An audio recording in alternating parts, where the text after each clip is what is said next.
Irmãos, com a paz do Senhor, grato a Deus por esta manhã podermos juntos aprender a palavra do Senhor. Louvo a Deus pela vida da superintendência dessa escola, pastor Alberto, pastor Itamar.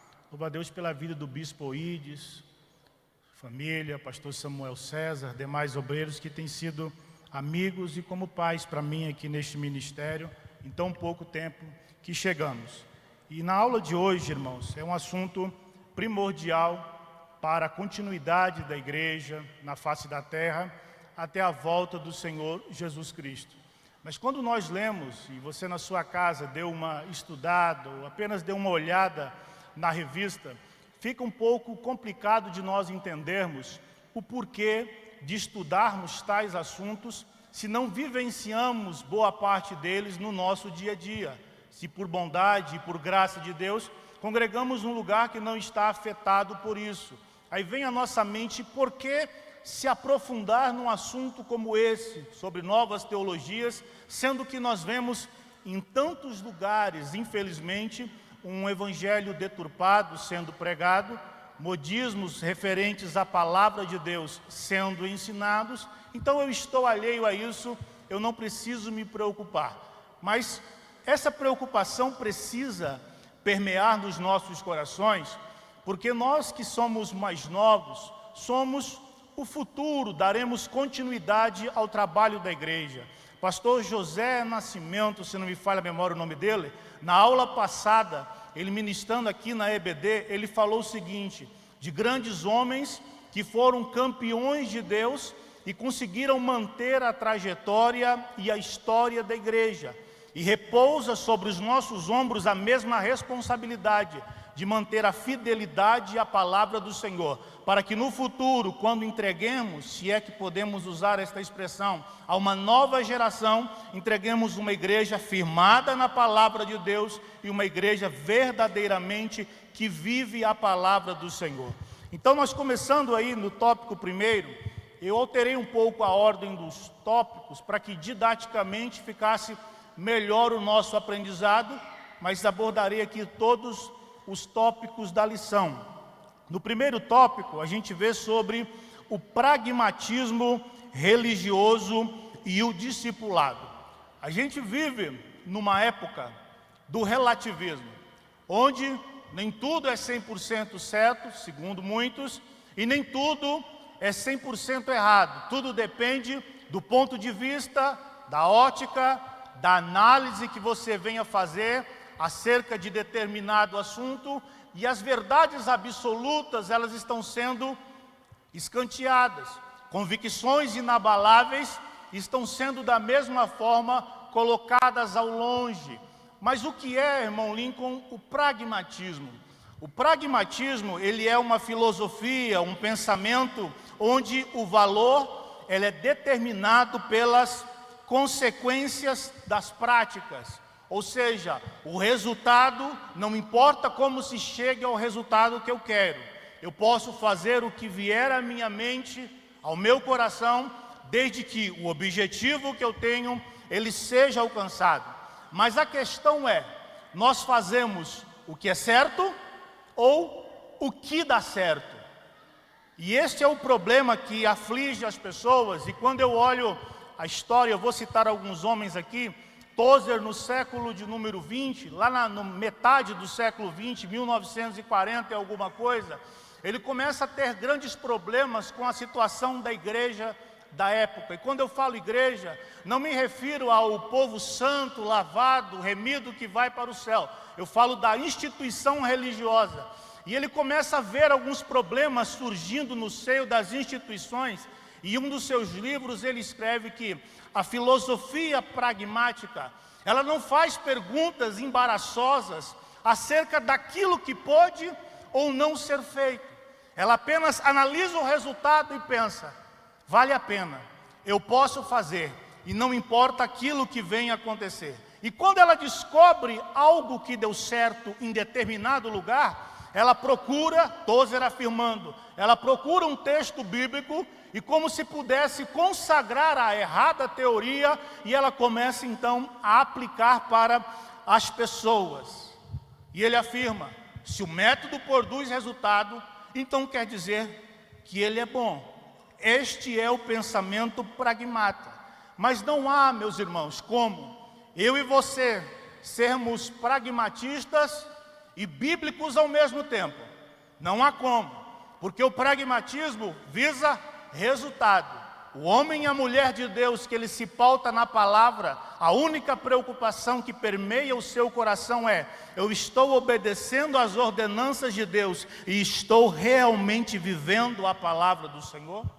O pragmatismo procura-se dar aquilo que as pessoas querem, que as pessoas almejam.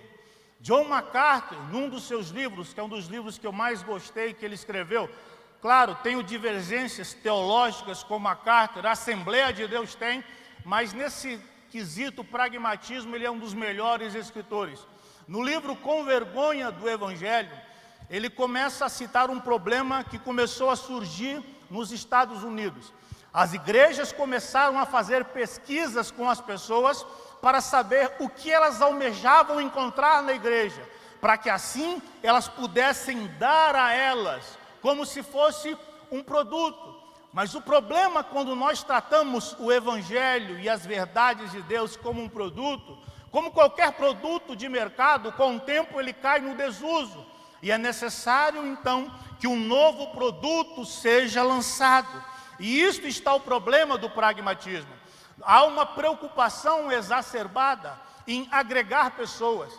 E numa das terças-feiras de culto de ensino, o bispo Oídes, no mês passado, ensinando acerca da preocupação em congregar. E ele afirmou, eu tomo as palavras dele, que ele disse: muitos se preocupam apenas em agregar pessoas, em fazer agrupamentos, agregações.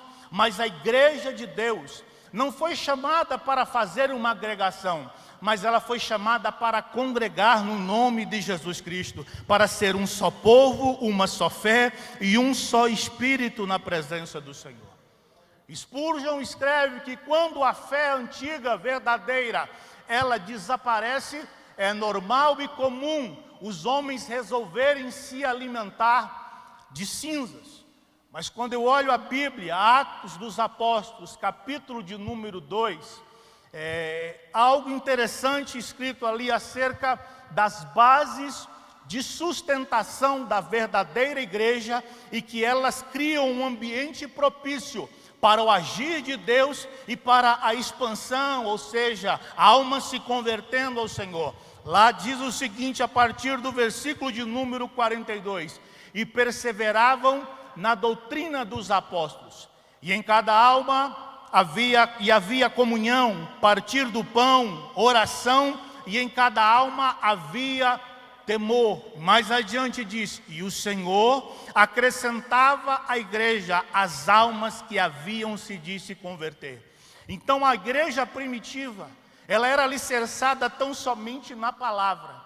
Era isso que atraía as pessoas. E eu gosto muito de ler a história de homens que marcaram a história da igreja, porque eu e você, às vezes, quando nós lemos a Bíblia, nós tendemos a colocar os personagens bíblicos como homens além de algo a ser alcançado. Eu nunca conseguirei pregar como Pedro, falar como Paulo. A gente cria no nosso coração este pensamento errôneo. Mas quando a gente lê a história de homens de Deus, a gente vê que eram pessoas que atingiram sim um grande êxito. Na história da igreja, você vai citar um nome, e Lloyd Jones diz que esse é um homem dos mais injustiçados da história da igreja, porque pouco se fala sobre ele, que é George Whitefield, um homem considerado pelos maiores estudiosos, que através dele houve um avivamento somente maior que o que houve na época dele, aquele que iniciou-se no início da igreja através de Paulo, Pedro e os demais apóstolos. Um homem que pautava-se na pregação da palavra. Mas a história conta que quando ele começava a pregar a palavra, uma simples, e você lendo os sermões dele, você não encontra algo mirabolante, especial, profundo, teologicamente não, mas a simplicidade e a pureza do Evangelho. Mas milhares de pessoas se reuniam e eram convertidas a Deus e tinham as vidas transformadas. Um homem que pregava a palavra do Senhor cerca de 10 horas por dia. mas a multidão parava para ouvi-lo, porque era a palavra que prendia as pessoas junto dele. Quando nós pregamos o Evangelho, não precisamos nos preocupar com técnicas pragmáticas. É a palavra de Deus que tem o poder de atrair as pessoas e de mudar a vida delas. No final do século XIX, em 1887, Spurgeon deflagra-se com este mesmo problema que Tozer, anos depois, se enfrentou. E ele afirma que a igreja da época, ela estava como um trem, que vai subindo nos seus trilhos até o cume de uma montanha. Mas quando ele chega no cume da montanha, ele começa a descer vertiginosamente, sem freios. E cada vez mais a velocidade aumenta e o perigo aumenta, e a catástrofe, conforme a velocidade aumenta, a probabilidade é muito maior. Assim ele retratou a igreja, porque a igreja trocou as verdades de Deus por entretenimento, por outras coisas, pensando que assim poderiam atrair as pessoas. E ele levanta a sua controvérsia, escrevendo artigos publicados semanalmente, debatendo contra isso, mostrando que o que a igreja precisa para se fortalecer é estar com as convicções inabaláveis, com a fé verdadeira em Deus, com o verdadeiro evangelho sendo pregado. Aquilo que flertava na época de Spurgeon, eu acho lindo MacArthur escrevendo isso, John MacArthur, ele diz: aquilo que flertava com Spurgeon, com o passar do tempo, tornou-se uma fascinação na época de Tozer, e agora tornou-se uma obstinação nos dias atuais.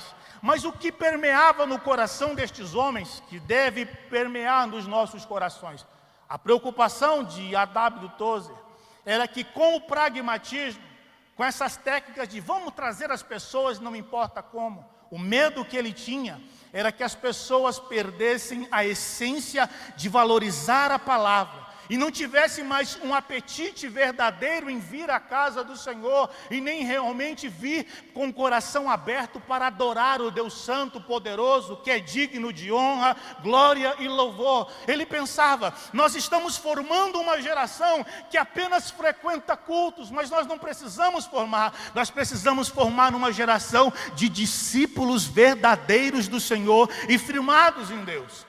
Tozer olha a situação da igreja e ele escreve, no ano de 1955, ele estava tão oprimido com esta situação que ele fala: eu não consigo achar pessoas que sejam como eu e que venham defender o Evangelho e defender a verdade. Mas aí Paulo, escrevendo Filipenses capítulo 1, ele diz: verdade é, uns pregam por amor, outros por inveja, outros por porfia, alguns por boamente, mas ele diz: eu fui posto por defesa do Evangelho. Eu e você fomos chamados para defender esta palavra. Não importa se lá fora estão pregando um Evangelho deturpado para atrair as pessoas, nós vamos continuar com as verdades inabaláveis de Deus e com as convicções do Senhor, e Deus há de salvar as almas e trazê-las para os caminhos do Senhor.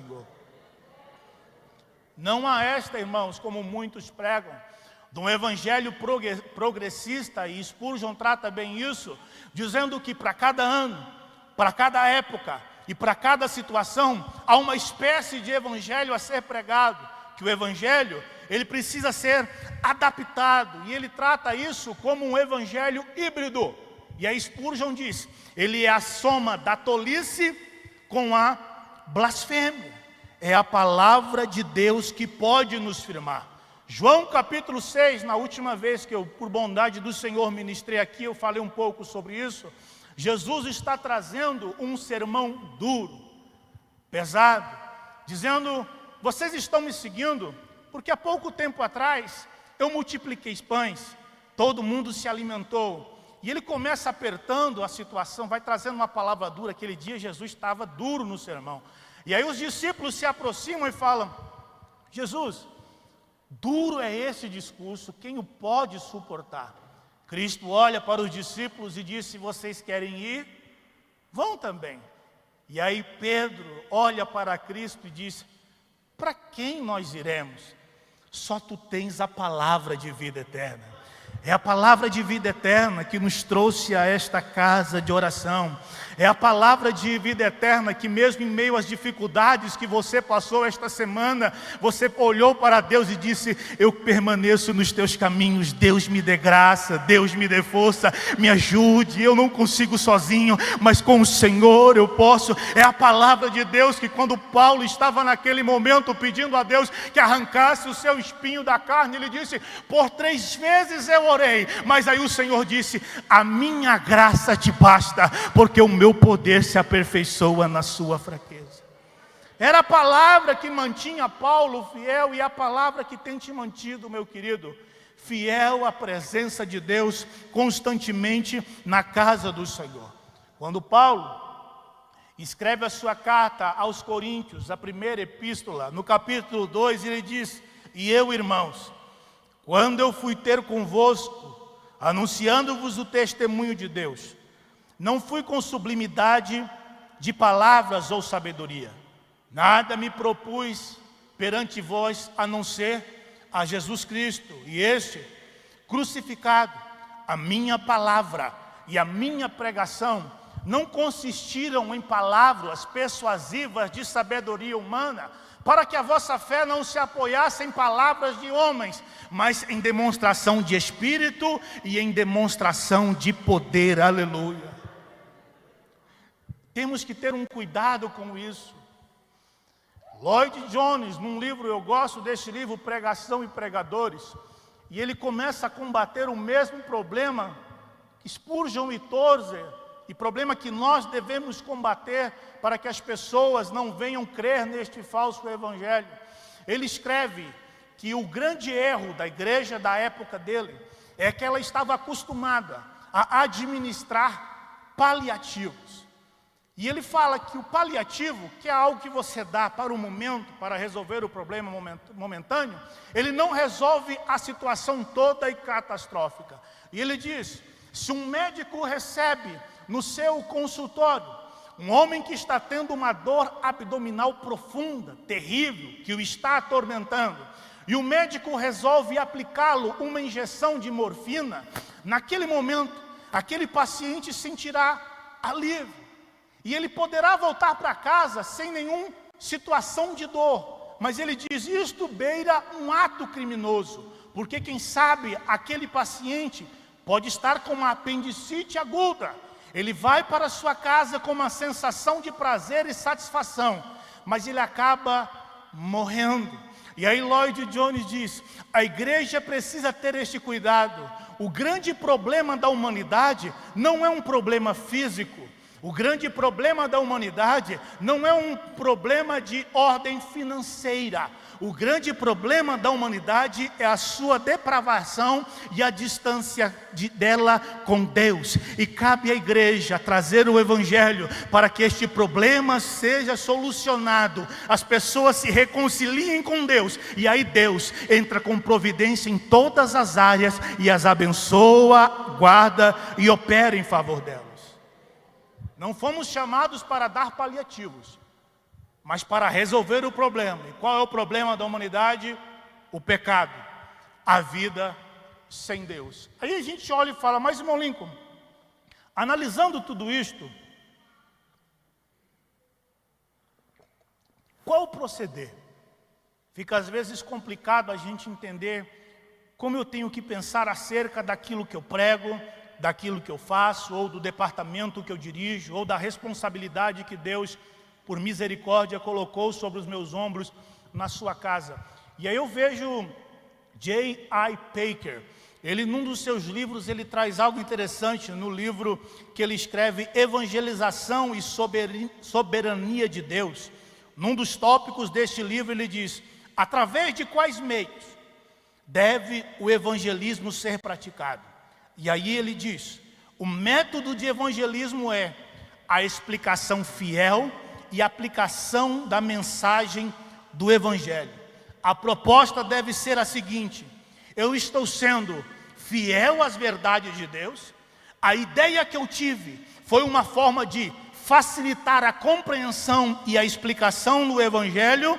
Se for planejado assim, é algo ótimo. Resumindo, Tudo quanto nós fazemos na obra de Deus e tudo quanto ministramos tem que ser a legítima e pura palavra do Senhor. O resultado não vem daquilo que nós falamos, porque as palavras não são nossas, mas são as palavras de um Deus vivo, um Deus soberano, um Deus poderoso, que tem poder através do seu Espírito de convencer o homem do pecado, da justiça e do juízo e mudá-lo plenamente para a glória do nome do Senhor. Findando este tópico, Francis Schaeffer, ele afirma: acomodar-se ao espírito reinante do mundo contemporâneo é a forma mais grotesca de mundanismo, no sentido mais pleno da palavra. Não podemos ser pragmatas. Mais à frente na revista, eu separei os tópicos para ficar melhor, como eu falei para os irmãos, você vai encontrar aí uma seção falando acerca do triunfalismo. E o que é o triunfalismo? O triunfalismo, vamos dizer, nem doutrina, vamos dizer, uma doutrina que ela trata o seguinte, de que, como você está em Cristo, você agora serve ao Senhor, você está totalmente livre de doenças, males, dificuldades, enfermidades. Nenhum mal pode acontecer com a sua vida. Se acontecer, é porque algo está de errado com a sua vida. Mas nós veremos através da palavra do Senhor e de alguns homens que escreveram que a realidade do cristianismo não é essa. Dietrich Bonhoeffer, ele diz que a causa de Deus nem sempre é de sucesso. Tem como nós sermos mal-sucedidos e ainda assim estar no caminho certo. Sucesso, meu querido, não é dinheiro no banco, dinheiro no bolso. Sucesso não é receber aplausos, afagos, ter amigos, pessoas que te rodeiam. Ser bem-sucedido é viver a palavra de Deus na sua totalidade e ter a certeza e convicção de que você está no centro da vontade de Deus. Spurgeon, num dos seus sermões, ele diz de forma irônica, aos homens que os ouviam, ele disse o seguinte: como que vocês querem viver a vida de vocês, sendo que Cristo vestiu uma coroa de espinhos, e vocês querem colocar uma coroa de louros? O vosso Jesus, ele foi levado sobre pancadas, sobre sofrimento, até a cruz do Calvário. E ele conclui: vocês querem adentrar ao céu, sendo carregado nos braços e por aplausos. Aí ele diz: se vocês creem num evangelho desse, voltem para os seus afazeres, para as suas atividades, porque a cruz de Cristo não é isso. Jesus disse: aquele que quiser vir após mim, tome a sua cruz, negue-se a si mesmo, louvado seja o nome do Senhor. É um evangelho de cruz, é um evangelho de dor. Mateus capítulo 5, Jesus diz: bem-aventurados sois, quando por minha causa vos injuriarem, perseguirem e mentindo disserem contra ti todo o mal, exultai-vos e alegrai-vos, porque grande será o vosso galardão. João 16:33, tenho-vos dito isso para que em mim tenhais paz. No mundo tereis aflições, mas tende bom ânimo, eu venci o mundo. E aí quando chegamos em Atos capítulo de número 5, os discípulos apanham por amor a Jesus. Segundo o triunfalismo, eles não estão verdadeiramente fiéis a Deus, mas a Bíblia diz que quando eles apanham e eles vão retornando para a igreja, eles dizem que, a Bíblia diz que eles se regozijaram e ficaram alegres por demais, por serem dignos de padecer por amor ao Evangelho. Atos 14, porque por muitas tribulações nos importa chegar ao reino dos céus. Atos capítulo 20, Paulo está discursando aos anciãos de Éfeso, e ele fala algo tremendo: e agora, eis que ligado pelo Espírito, eu vou para Jerusalém, não sabendo aquilo que me aguarda ou aquilo que me espera, senão o que o Espírito Santo me revela de cidade em cidade, que me esperam perseguições e esperam aflições, mas em nada eu tenho a minha vida por preciosa, contanto que eu cumpra a carreira que me está proposta, louvado seja Deus.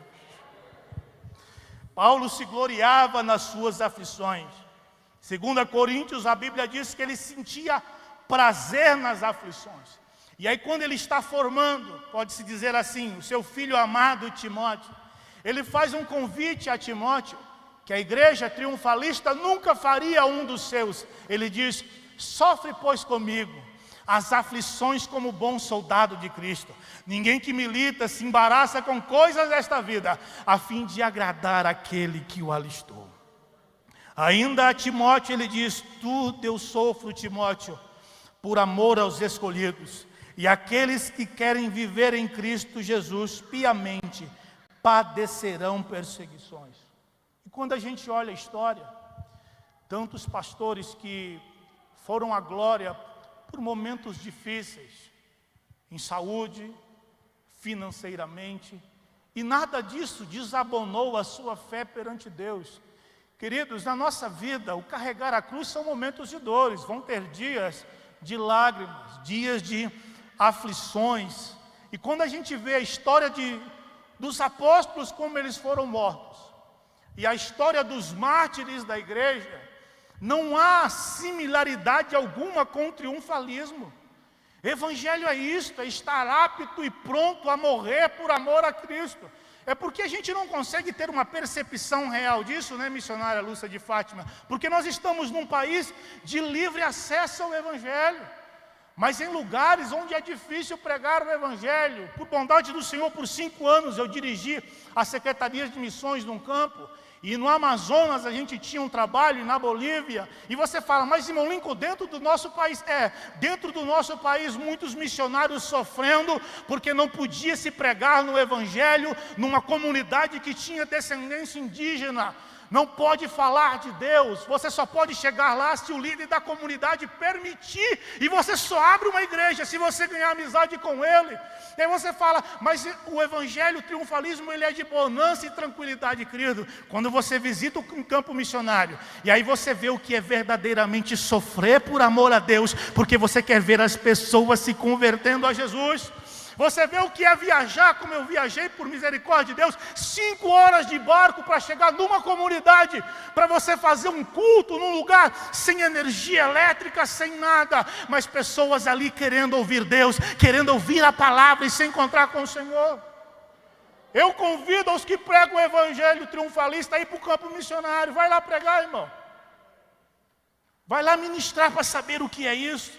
Mas eu me alegro nas palavras de Paulo, Romanos capítulo 8, versículo 18, ele diz: porque eu tenho para mim que as aflições do tempo presente não são para se comparar com a glória que em nós há de ser revelada. Louvado seja o Senhor.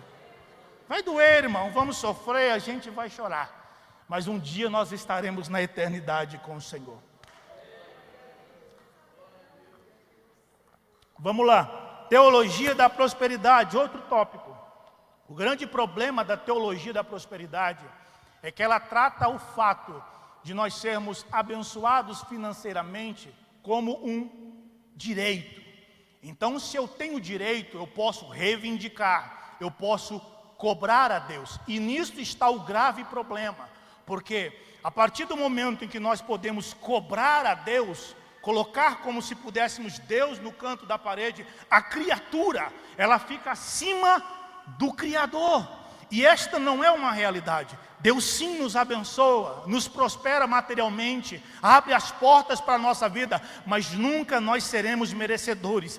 É a graça e a misericórdia de Deus operando nas nossas vidas e Deus prosperando. Eu sou prova disso, irmão. Você conhecesse a minha vida anos atrás e conhecesse agora, e olha que não está essas maravilhas todas não, mas você ia olhar e dizer: rapaz, como que esse menino, Deus abençoou ele e abriu as portas. Um breve exemplo: quando eu fui casar com a irmã Valéria, irmão não ganhava pouco, aquela dificuldade. O sonho da Valéria e o meu Moisés, sabe qual era? Ficar no hotel 5 estrelas, na lua de mel, deitado na cama e vendo o mar. E nós fomos orar. né? Sem dinheiro, era só orar, irmão. Tinha o que fazer, né, Max? A gente tinha que orar. E começamos a orar a Deus. E Deus levantou um cliente meu. E na época que eu mais plantava na obra missionária e na obra de Deus, eu plantava, ofertava. Deus, tudo quanto que eu ganhava. Até muitas pessoas falavam: rapaz, você é louco, você precisa de dinheiro e está plantando na obra. E aí Deus levanta um cliente meu. Um dia eu acordei, fui para o serviço. E eu falei: rapaz, o menino que trabalhava comigo, liga para o cliente tal. Ele vai me dar o hotel. Deus falou comigo. E quando ele ligou para esse rapaz hoje, que é um dos maiores empresários do estado do Mato Grosso, ele falou: fala para o Lincoln, escolhe o hotel que ele quiser. Só fala o valor que eu transfiro a conta. E eu vou colocar o dinheiro para ele pagar o melhor hotel que ele ficar em Natal. E Deus abriu as portas. Deus faz, irmão, mas nunca, aprenda isso, você não será merecedor. É Deus agindo por misericórdia, porque Ele cuida, Ele abre portas, Ele provê da onde não tem, Ele vai cuidar da sua vida. Mas não coloque Deus numa posição onde fala: Senhor, eu ofertei, então o Senhor tem a obrigação de me abençoar. Não, oferte por amor, porque quando Paulo escreve aos Coríntios, e ontem eu falei um pouco disso no culto dos jovens, na oportunidade que me foi concedida, Paulo diz: cada um contribua segundo o proposto no seu coração, não por tristeza e nem por necessidade. Em algumas traduções está escrito: Deus ama o doador alegre, ou seja, que faz com satisfação. Não é o quanto eu e você ofertamos, não é o tamanho da oferta, mas é o que nos motiva a ofertar. Nós ofertamos na obra, sim, Deus vai nos abençoar se nós ofertamos porque amamos a obra de Deus, porque somos gratos a Deus e porque queremos ver a expansão dos trabalhos da igreja. E claro, Deus consequentemente, vendo o nosso amor, a nossa fidelidade, Ele vai abrir os céus e vai nos abençoar. O problema da teologia da prosperidade é que ela utiliza mal esta expressão, onde você oferta e Deus retribui. A má utilização dizendo que você pode cobrar a Deus, nisto consiste o erro desta teologia. Ofertar refere-se ao ato alegre de dar. Não damos por legalismo, nem por relutância, mas por uma compulsão que vem do coração. Então os teólogos da prosperidade, eles olham para as pessoas e falam: você não está bem financeiramente, é porque há alguma maldição, algum pecado, há alguma coisa. Mas por experiência, e é a área que eu me formei, administração de empresas, e por trabalhar muito na época principalmente dos jovens, a gente dando aquele puxão: rapaz, pensa na vida financeira. Eu vi que a maioria dos problemas financeiros que os crentes passam, não é porque Deus não abençoa, é porque infelizmente nós somos péssimos administradores daquilo que Deus tem nos dado. E nós pensamos: não, do jeito que eu fizer, Deus vai continuar abrindo porta, Deus vai pagar minhas contas. Não vai, Deus te deu as condições, mas tenha uma boa administração dos recursos do Senhor. Vamos seguindo. Confissão positiva. A confissão positiva, ela é muito ligada à teologia da prosperidade, ela anda de mão dadas. Então o pensamento que iniciou-se no século XIX e posteriormente foi aperfeiçoado, se é que pode-se dizer de uma má teologia isso, foi aperfeiçoado, ficou pior ainda do que era, no século de número 20. Ela veio de uma base de um homem que ele era curandeiro e que ele pensava que o poder do pensamento positivo podia mudar as coisas, ou seja, se eu falar acontece, se eu pensar acontece. Há de se ter um grande cuidado com relação a isso. Por quê? E até o autor da revista ele coloca: eu determino, que Deus abençoe a sua vida. Há de se ter um cuidado, não podemos generalizar, porque às vezes quando as pessoas declaram algo sobre a nossa vida, elas não estão declarando apenas como uma confissão positiva, mas é porque dentro do coração delas há uma fé verdadeira, onde crê que Deus vai nos abençoar. Assim, quando o pastor no final do culto fala que Deus abençoe e você terá uma semana abençoada, não é uma confissão positiva, é porque ele realmente crê que Deus pode nos abençoar. Então é um assunto melindroso que não se pode generalizar dizendo, toda vez que alguém fala, quer dizer que é uma confissão positiva. É uma confissão positiva quando a pessoa pensa que só pelo ato de falar, Deus trará a existência e as coisas vão acontecer sem fé. Vamos lá, experiência pentecostal e a palavra. George Whitefield, ele diz: não podemos pregar o evangelho de Cristo além daquilo que nós já experimentamos. Pregamos aquilo que nós vivenciamos. E agora vamos, como na revista, destrinchar em tópicos. A revista trata sobre o profeta bíblico, e que nada mais é que o porta-voz de Deus. John Stott considera o profeta bíblico próximo a isso. Ele diz que ele é a boca de Deus na face da terra. O profeta bíblico tinha como a função apontar o pecado, repreender o povo por causa de uma deslize com relação à aliança no Sinai, e também era o homem usado por Deus com uma promessa de que, após a aliança ser restabelecida, Deus o abençoaria. Enoch Vines, ele escrevendo num dos seus livros, ele trata sobre o poder que os profetas tinham, até mesmo na administração pública, vamos dizer assim. Eles exerciam grande influência, eles eram autoridade e influência no Estado, e segundo Agostinho, eles eram como filósofos. Então, quando você lê no Velho Testamento, você encontra este poder da parte do profeta bíblico. Próximo tópico, o poder do Espírito Santo. E isso é lindo, e nós que somos pentecostais, isso parece que corre na veia da gente. Porque o Espírito Santo, ele é o poder que capacita o crente. Atos capítulo 1, a ordem de Jesus era que eles ficassem em Jerusalém até que do alto fossem revestidos de poder. Atos capítulo 2, ao cumprimento, derramar do Espírito, línguas como de fogo, começam a falar em novas línguas, e Pedro no primeiro sermão, quase 3.000 almas se convertem ao Senhor. Atos capítulo 3, após Pedro curar um coxo, ele está ministrando a palavra de Deus, e antes ainda que ele termine, no capítulo 4, no início, ele é levado às autoridades, onde as autoridades chegam aos discípulos e falam: não preguem mais e nem ensinem essa doutrina no nosso meio. E aí Pedro usa aquela célebre frase: julgai vós diante de Deus se é justo ouvir antes a voz do que a Deus, porque não podemos deixar de falar aquilo que nós temos ouvido. São novamente ameaçados. Aí que é lindo, pastor Carmelito. A Bíblia diz que eles se juntam com a igreja, contam o relato do acontecido, e aí eles resolvem fazer uma oração. E o teor da oração era: Senhor, dai-nos ousadia para pregar a palavra do Senhor. E a Bíblia diz que o Espírito do Senhor vem sobre eles novamente são cheios e começam a pregar a palavra ainda mais com ousadia. Louvado seja o Senhor. Era o Espírito que impulsionava, era o Espírito que era a mola propulsora para que os discípulos continuassem pregando a palavra do Senhor. Só que quando passa a época dos apóstolos, os dons espirituais caem no desuso, infelizmente. Há raras aparições na história de pessoas sendo usadas por Deus. E eu te aconselho a ler um livro. Até o evangelista Johnny Jr., ele foi um dos co-tradutores deste livro de Don Codlin. Sola Escritura, Revelações Canônicas e Não Canônicas de Deus. Um livro excelente. Depois você procura o Johnny, ele foi um dos co-tradutores.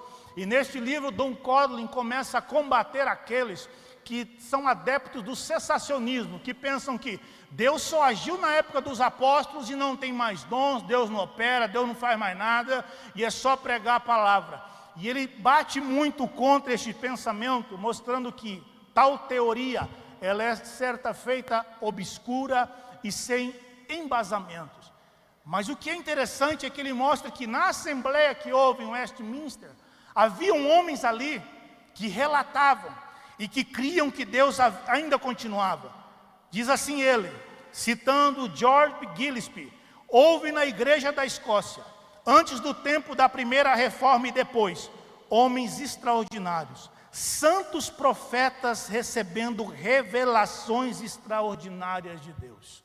Rutherford diz que houveram homens como John Hus, Wycliffe, Lutero, que predisseram coisas futuras. E ele afirma: John Knox predisse o enforcamento do Lorde de Grange. Ou seja, havia ainda continuidade, Deus ainda operava, e Deus ainda levanta profeta, Deus ainda dá dons aos homens, Deus ainda opera na sua igreja. A Bíblia diz que o Espírito dá conforme Ele quer, só nós precisamos é buscar a face de Deus, que Deus vai operar através de nós.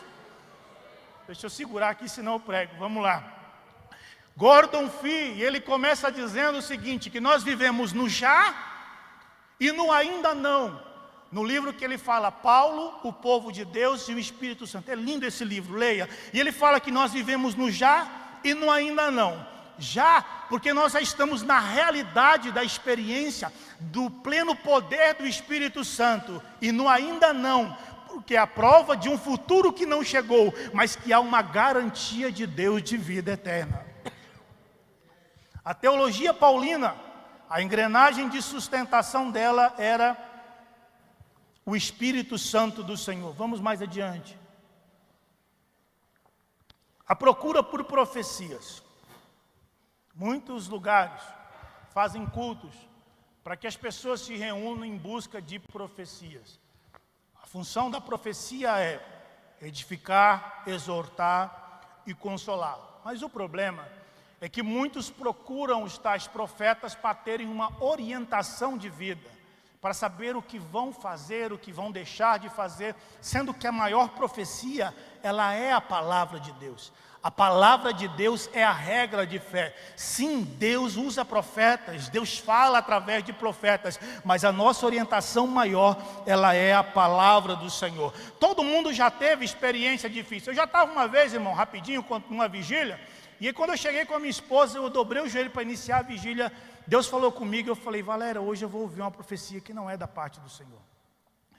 E aconteceu, irmão, por infelicidade aconteceu. Um bendito estava lá, e aí, no meio da coisa, olhou para mim e falou assim, Lincoln, você está desanimado. Você está passando por um momento difícil espiritualmente, e eu quero orar por você. Ajoelhe aí. E assim, às vezes a gente tem medo, irmão. Não tenha medo não. Na Bíblia, a condenação para os falsos profetas e a repreensão, ela é terrível. Aí eu, com educação, como procuro tratar as pessoas, eu olhei para o irmão e falei assim, não, irmão, eu estou bem, eu não vou me ajoelhar. Agradeço pela oração, mas aquilo que o irmão está falando não é uma realidade. É assim que temos que nos portar. Temos que ter discernimento da parte do Senhor. Paulo aconselha-nos a ter discernimento de espírito. Tenha discernimento, tenha a graça de Deus, para que não é qualquer coisa que venha falar para você, você acreditar e falar, não, então eu vou fazer porque o profeta falou. Não, saiba a vontade verdadeira de Deus, rejeite o que é. Paulo, escrevendo aos Tessalonicenses, ele diz, não apaguei o espírito, não desprezais as profecias, examinai tudo, retende o bem. Se a profecia está de acordo com a palavra, amém. Se não está, irmão, o profeta que se cuide. Tenha dó não, irmão. Pode falar para o profeta, orar um pouquinho mais, mas saiba que a sua regra de fé é a palavra do Senhor. Salmo 119, depois você estuda na sua casa. Há muitas citações acerca da maravilhosidade que é vivermos e andarmos na palavra do Senhor. Porque no nosso meio, irmão, tem surgido muitos falsos profetas, que têm falado e têm destruído casamentos, destruído relacionamentos, destruído a vida financeira, se aproveitado das pessoas. Busque orientação na palavra de Deus, busque discernimento, graça de Deus, para você não ser levado por uma falsa profecia. Partindo para o penúltimo tópico aqui, a malversação dos dons. O que é isso? É a má administração dos dons. Os dons precisam ser administrados com responsabilidade. E aí Paulo, quando escreve a sua carta aos Coríntios, primeira epístola, ele traz o seu cuidado com relação a isso. Corinto não estava administrando bem os dons, falhava, havia dissensões, todos os dons estavam presentes, mas a igreja é uma igreja briguenta, renhenta, cheia de coisinha, muita confusão. E Paulo falou assim, não, vocês não podem ser assim, vocês têm os dons, precisam utilizá-los e também precisam parar de brigar, parar de ter confusão no meio de vocês. E aí, a partir do capítulo 12, ele traz um ensino um pouco mais profundo acerca dos dons, onde no capítulo 12 ele diz que o ensino, ele traz um ensino para os dons espirituais, mostrando que nós somos membros de um corpo onde todos têm a sua utilidade. Capítulo 13, ele fala sobre o dom principal, o dom maior, que era o que carecia mais na igreja de Corinto, que era o amor, porque o amor nos leva a amar, perdoar, conviver em paz, vivermos bem com os nossos irmãos. E no capítulo 14 ele mostra sua maior preocupação de malversação dos dons. Porque a igreja em Corinto, como o povo começou a falar em línguas, todo mundo queria falar em línguas. Não havia um culto racional mais, porque a Bíblia diz que o que fala em línguas edifica-se a si mesmo. Paulo não estava dizendo, eu não quero que vocês sejam edificados. Ele queria sim que o povo fosse edificado, mas ele queria que o culto fosse ordeiro, que tivesse como alguém falar, alguém pregar. Por isso que ele coloca a ordem na igreja de Corinto dizendo, quando alguém falar em línguas, que haja intérprete.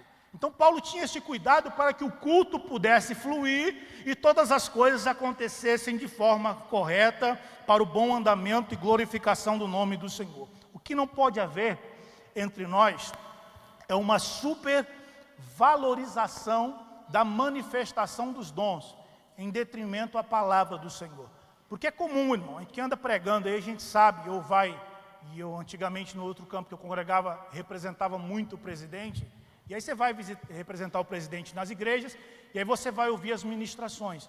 E aí a pessoa ela não traz nenhuma mensagem da palavra de Deus. Ela utiliza os 30, os 40 minutos dela apenas profetizando, ou como a gente usa no popular, revelando. E aí quando termina o culto, as pessoas falam, nossa, que culto abençoado. E aí a gente passa 15, 20 dias lendo 10 livros, estudando a palavra, traz uma mensagem inteligente, as pessoas falam, Deus não falou. Então, esse é o perigo que a igreja tem que ter um cuidado. A maior palavra falada, ela é a palavra de Deus. Ela é a palavra. Quando a palavra de Deus ela é citada, por mais simples que seja, mesmo um pregador que não tem uma boa oratória, um grande conhecimento teológico, ali é Deus falando ao coração do homem e manifestando o seu poder. Vamos para o último tópico, para a gente finalizar ali. Aprofundamento na palavra. O texto de referência fala que os bereanos, conforme Paulo pregava, eles examinavam para ver se havia simetria naquilo que era pregado. Paulo escrevendo a Timóteo, ele diz, procura apresentar-te a Deus aprovado, como obreiro de que não tem de que se envergonhar, que maneja bem a palavra da verdade. Devemos buscar, e Spurgeon traz que a nossa maior ambição tem que ser a compreensão da palavra de Deus. Tem que haver em nós uma dedicação em conhecer. Spurgeon era mais duro, ele dizendo, o preguiçoso não deve ter direito ao púlpito. E aí você fala, nossa, Spurgeon amava estudar. Não, ele tratava num dos seus livros que isso era a coisa mais aborrecida para ele, era se preparar para um sermão, porque ele sabia que era difícil, era árduo, demandava tempo, mas ele queria trazer o melhor. Toda noite de sábado, Spurgeon entrava num recinto para poder preparar os seus sermões que ele pregaria durante a semana. Isso era como algo sagrado para ele. Finalizando, e aí um dos dias ele está lá preparando os sermões, e aí chega um irmão da igreja, bate na porta, a empregada de Spurgeon atende a porta e fala, eu quero falar com o doutor Spurgeon. A empregada vai até Spurgeon e fala, olha, tem um rapaz querendo falar com você. Ele fala, eu não posso, eu estou estudando a palavra. Pede para esse rapaz voltar depois. A empregada dá o recado. E aí aquele irmão fica indignado e fala o seguinte, fale para o doutor Spurgeon, que um servo do Deus Altíssimo quer falar com ele. A empregada dá o recado. A resposta de Spurgeon foi, diga para este homem, quando eu estou com o meu mestre, eu não tenho tempo para falar com o servo. Ele era um homem que quando estava na presença de Deus, nada o arrancava. Ele queria estudar, e você vê a história. Por que a gente fala tanto de Spurgeon? Spurgeon chegou a ser dos homens mais lidos no mundo na língua inglesa. A sua biblioteca de mais de 12 mil livros. E a história conta que ele poderia chegar no escuro, ou até mesmo de olhos fechados. E ele encontrava o livro que ele queria, de tanto conhecimento que ele, de tanto manusear os livros que ele tinha. Nós precisamos buscar, e Pedro escreveu: antes crescei na graça e no conhecimento do Senhor. Precisamos nos voltar mais para a palavra de Deus, dedicar ao conhecimento pleno. Mas não é só uma ortodoxia, porque aí Lloyd Jones, ele ressalta tanto George Whitefield, porque ele disse, ele era um homem que mexia com a ortodoxia, que são as doutrinas, o conhecimento bíblico, mas também com a presença plena do Senhor. Não existe essa de que conhecimento apaga a presença de Deus. Não apaga, só te dá mais ferramentas para você ser usado por Deus, para que Deus transforme vidas e o nome do Senhor seja glorificado. Vamos colocar de pé e fazer uma oração? Antes de devolver aqui, eu falar mais alguma coisinha, tenho 2 minutinhos ali. Vamos orar. Senhor meu Deus e Pai, no nome de Jesus, adoramos ao Senhor nesta manhã. Somos gratos a Ti pelo ensino que nos deste, a palavra que falaste ao nosso coração. Ajuda-nos a permanecer na verdade e não aderirmos com o passar do tempo a tantas teologias que em outros lugares são pregados ou modimos, mas que venhamos a viver a Tua palavra e pregar o puro e genuíno Evangelho em nome de Jesus. Amém? Você pode assentar, bem dizendo.